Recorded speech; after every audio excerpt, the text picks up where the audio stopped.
Hi, everybody, and welcome to this week's podcast. I want to share a couple of ideas with you that I picked up while reading something the other day from the Intercessors for America website. By the way, I highly recommend that. It's just has a lot of great information and good prayer points for you to focus on.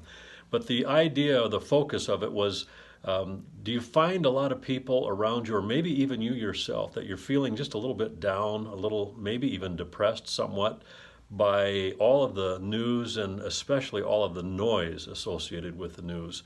And there were some ideas that they shared that I thought were so good about how do we deal with that, and how do we keep our hearts pure and remain positive before the Lord.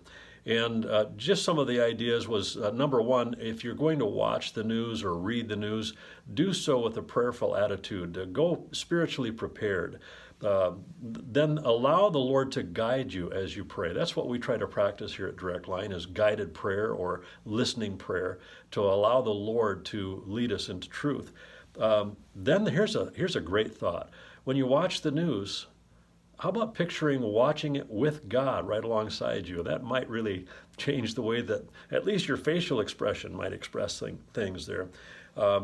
Fourth, bring your journal with you when you're reading the news or listening to the news.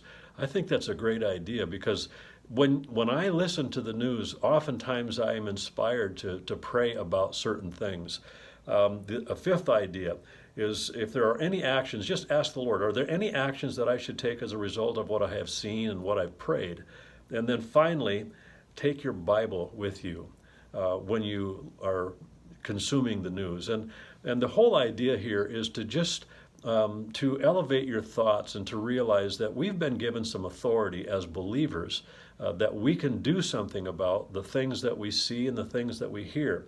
I want to remind you of out of the first chapter of Jeremiah. It says here that the Lord is speaking to Jeremiah. He says, "See, this day I have set you over kingdoms and over nations." So we have authority. God gave that authority to Jeremiah. He's no respecter of persons. What he's done for one, he'll do for another. He'll do it for you. And so rather than allowing these things to stir us all up, why don't we just take the approach of, I'm going to pray about that and see what God has to say about it. I hope that helps you. God bless you.